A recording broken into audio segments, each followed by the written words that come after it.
Bro NTR గారి cinema ప్రస్థానం ఈ రోజుకి 75 వసంతాలు పూర్తిగా వచ్చింది. ఎలా అనిపిస్తుంది బ్రో? ఇప్పుడు తెలుగు జాతి చరిత్రలో మరి పరిచయం అక్కర్లేని పేర్లలో మొదటి వరుసలో ఉండే మొదటి పేరు స్వర్గీయ శ్రీ నందమూరి తారక రామారావు అన్న విషయం అతిశయోక్తి కాదు.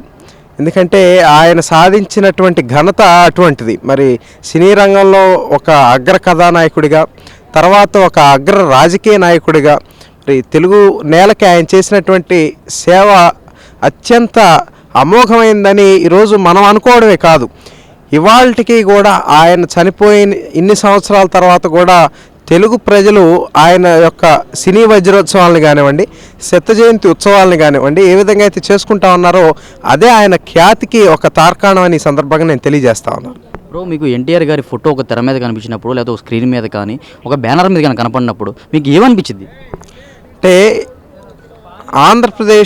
ఉమ్మడి ఆంధ్రప్రదేశ్ చరిత్రలో మరి ఎంతోమంది కథానాయకులు వచ్చారు, వెళ్ళిపోయారు, కానీ ఒక అగ్రస్థానంలో నిలిచినటువంటి ఎన్టీ రామారావు గారు మరి ఆయన సినిమాల ద్వారా అనేక జానపదాలు, పౌరాణికాలు, మరి కమర్షియల్ సినిమాలు, ఇటువంటి అనేక రకాలైనటువంటి సినిమాలు ఆయన తీసినప్పటికీ కూడా మరి తెలుగువారి గుండెల్లో ఎందుకు ప్రత్యేకమైన ముద్ర వేసుకున్నారు అంటే అది ఆయన యొక్క వైవిధ్యానికి నిదర్శనం. మరి ఆయన ఎటువంటి సినిమాలు తీసినా సమాజంలో ఉన్నటువంటి రుగ్మతుల మీద కూడా ఆయన సినిమాలు తీశారు. మరి వరకట్న సమస్య అయితే కానివ్వండి, ఇటువంటి అనేక సమస్యలు ఆనాడు ఉన్నటువంటి కులాల జాడ్యాల మీద కూడా ఆయన సినిమాలు తీసినటువంటి పరిస్థితి ఉంది. అది ప్రజల్ని ఎంతో చైతన్యవంతులు చేయడానికి ఎంతో ఉపయోగపడింది. మరి అదేవిధంగా భారతదేశ చరిత్రలోనే మరి ఎన్నడూ లేని విధంగా పౌరాణికాలు, ఇప్పుడు మన ఎన్టీ రామారావు గారి రూపాన్ని చూస్తే సాక్షాత్తు శ్రీకృష్ణుడు గుర్తొచ్చే పరిస్థితి. అదేవిధంగా శ్రీరాముడిని కానివ్వండి, వెంకటేశ్వర స్వామిని అత్యంత అద్భుతంగా, అందంగా, రమణీయంగా చూపించినటువంటి ఖ్యాతి కూడా ఎన్టీ రామారావు గారికి దక్కింది. ఈ రోజుకి కూడా పల్లెటూళ్ళలో చాలా మటుకు ఇళ్లలో భగవంతుడి చిత్రపటాల మధ్య ఎన్టీ రామారావు గారు శ్రీకృష్ణుడి అవతారంతో ఉన్నటువంటి ఫోటో ఇవాళకి దర్శనమిస్తుందంటే అంత బలమైనటువంటి ముద్ర తెలుగు జాతి గుండెల్లో రామారావు వేసుకున్నారని కూడా ఈ సందర్భంగా తెలియజేస్తా ఉన్నాను. బ్రో మీరు ఎన్టీ రామారావు గారి సినిమాల్లో మీరు మొదటగా చూసిన సినిమా ఏంటి బ్రో? అంటే కొంతవరకు నేను బాధపడే విషయం ఏంటి, ఎన్టీ రామారావు జీవించిన కాలంలో పుట్టలేకపోయామని ఒక చిన్న బాధ ఉంది. కానీ ఆయన సినిమాలు, అనేకమైనటువంటి సినిమాలు మరి టీవీల్లో చూసి పెరిగినటువంటి అనుభవం ఉంది. మరి ఏ విధంగా అయితే జస్టిస్ చౌదరి కానివ్వండి, తర్వాత వచ్చినటువంటి అనేకమైనటువంటి సినిమాలు, ఆయన చేసినటువంటి బ్రహ్మర్షి విశ్వామిత్ర కానివ్వండి, మేజర్ చంద్రకాంత్ కానివ్వండి, ఇవన్నీ కూడా ఒక ప్రత్యేకమైనటువంటి ఒక అభిమానాన్ని ఎన్టీ రామారావు మీద కలిగించినాయని కూడా ఈ సందర్భంగా చెప్తా ఉన్నాను. మీకు ఏ సినిమా చూసినప్పుడు ఎక్కువ అభిమానం కలిగింది? అంటే ప్రేమ ఒకటే, ఎన్టీ రామారావు గారి ఒక సినిమాని తీసుకొని చెప్పడం అనేది చాలా కష్టం. అంటే మీరు ఫస్ట్ చూసిన సినిమా ఏదైతే ఉందో మీకు ఏమైనా గుర్తుందా? మీరు మొదటగా బ్రహ్మర్షి విశ్వామిత్ర నేను నాకు బాగా తెలిసిన తర్వాత చూసినటువంటి సినిమా. మరి ఆయన పోషించినటువంటి పాత్ర, మరి ఆ డైలాగుల చెప్పే ఉచ్చారణ కానివ్వండి, ఆయన వేషధారణ కానివ్వండి, అది అసలు నిజంగా నా భూతో నా భవిష్యత్తు అన్నట్టుగా గతంలో ఎవరు చేయలేకపోయారో భవిష్యత్తులో కూడా ఎవరు చేయలేరు అని ఖచ్చితంగా చెప్పగలం. అది ఒక కథానాయకుడిగానే కాదు, ఎన్టీ రామారావు జీవితంలో ఒక వైవిధ్యం ఉంది. ఆయన ఒక కథానాయకుడిగా, ఒక దర్శకుడిగా, ఒక నిర్మాతగా అనేక పాత్రలు పోషించి మరి అన్నింటిలో కూడా ఘన విజయాలు అందుకున్నటువంటి ఘనత స్వర్గీయ నందమూరి తారక రామారావుకే దక్కుతుందని కూడా ఈ సందర్భంగా తెలియజేస్తాను.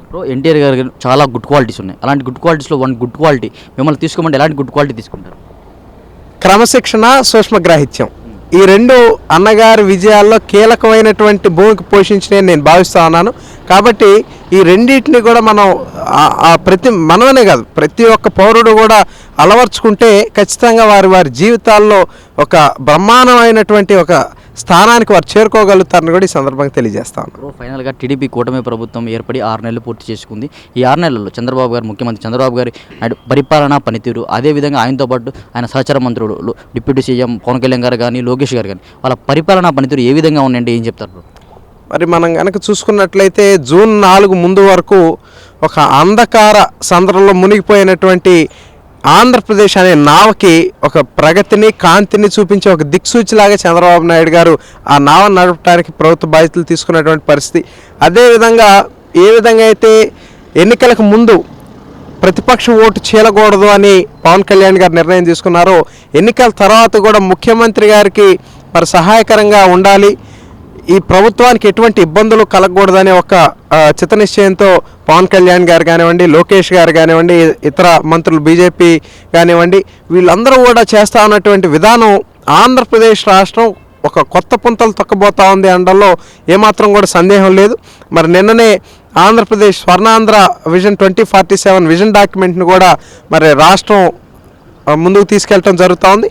ఇది ఈ 1 సంవత్సరంలోనో 2 సంవత్సరాల్లోనో పూర్తయ్యే ఘట్టం కాదు. ఇది ఒక 23-24 సంవత్సరాలు జరిగేటువంటి ఒక సుదీర్ఘమైనటువంటి ప్రక్రియ. ఏ విధంగా అయితే 96-97 సమయాల్లో చంద్రబాబు నాయుడు గారు విజన్ 2020 అంటే అందరు నవ్వుకున్నారు. కానీ 2020 సంవత్సరంకి వచ్చిన తర్వాత ఆ విజన్ 2020 తాలూకు విలువేంటో తెలిసింది.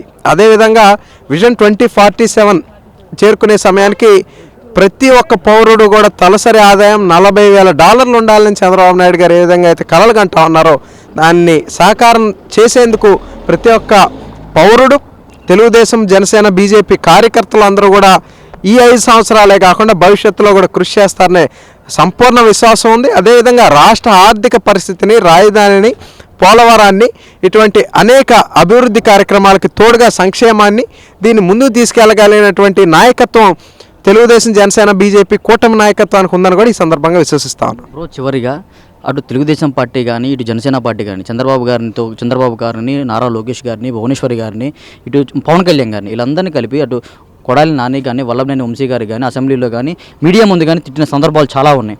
ఇప్పటికీ కూడా కూటమి ప్రభుత్వం ఏర్పడి కూడా వాళ్ళ మీద ఎటువంటి యాక్షన్ తీసుకోలేదు. అటు తెలుగు తమ్ముళ్ళు కానీ, ఇటు జన సైనికులు కానీ ఎదురు చూస్తూ ఉన్నారు. దీనిపై మీరు ఏమంటారు? అంటే ఇక్కడ ఒకటండి, ఖచ్చితంగా ఒకదాని తర్వాత ఒకటి చట్ట వ్యతిరేకంగా చేసిన వాళ్ళందరికీ కూడా శిక్షలు పడతా ఉన్నాయి. అయితే కొంత మేము కూడా భావోద్వేగానికి లోనైనటువంటి పరిస్థితి ఉంది. ఏ విధంగా అయితే ఆనాడు చంద్రబాబు నాయుడు గారిని కానివ్వండి, భువనేశ్వర్ గారిని కానివ్వండి అసెంబ్లీ సాక్షిగా అనడాని మాటలో అన్న సమయంలో కొంత భావోద్వేగానికి లోనయ్యాం. అది సర్వసాధారణంగా మనుషులకు ఉండే లక్షణం. అదే తర్వాత ఎన్నికల అనంతరం కూడా కనిపించింది. అయితే చట్టపరంగా వీళ్ళు చేసినటువంటి అవినీతిని చట్టపరంగా బయటికి తీసి వీళ్ళు ప్రజల్ని ఏ విధంగా అయితే నమ్మించి గొంతు కోసారో అవన్నీ కూడా సాక్ష్యాధారాలతో సహా ప్రజల ముందు ఉంచి వాళ్ళకి శిక్ష వేస్తే ప్రజలు కూడా హర్షిస్తారు. ఇది ఈ ప్రభుత్వంలో మరీ ముఖ్యంగా చంద్రబాబు నాయుడు గారి సారథ్యంలో ఉన్న కూటమి ప్రభుత్వంలో కక్షా రాజకీయాలు ఉండవు. ఏదైనా సరే పూర్తి ఆధారాలతోనే మేము ఎదుటి వాళ్ళకి శిక్ష పడే విధంగా చర్యలు తీసుకుంటారు తప్ప జగన్మోహన్ రెడ్డి పరిపాలనలో లాగా రాజకీయ కక్ష సాధింపు చంద్రబాబు నాయుడు గారిని ఏ విధంగా అయితే అక్రమ అరెస్ట్ చేసి 53 రోజులు జైల్లో పెట్టారో, ఆధారాలు లేనటువంటి కేసులో జైల్లో పెట్టినటువంటి పరిస్థితి. మా ప్రభుత్వంలో అటువంటి తప్పులు మేము చేయబోం. ఖచ్చితంగా పూర్తి సాక్ష్యాధారాలతో ఎవరైతే చట్టాన్ని ఉల్లంఘించారో వారందరికీ కూడా రెడ్ బుక్ ప్రకారం శిక్ష పడుతుందని తెలియజేస్తాను. ఈ వీడియో నచ్చితే లైక్ చేయండి. అలాగే మా ఛానల్ ని ఫస్ట్ టైం కనుక చూస్తున్నట్టయితే ఇప్పుడే సబ్స్క్రైబ్ చేసుకుని పక్కనే ఉన్న గంట సింబల్ ని యాక్టివేట్ చేసుకోండి. అప్పుడే మేము పెట్టే ప్రతి వీడియో మీకు నోటిఫికేషన్ గా వస్తుంది. అలాగే ఈ వీడియో పూర్తిగా చూసినందుకు ధన్యవాదాలు.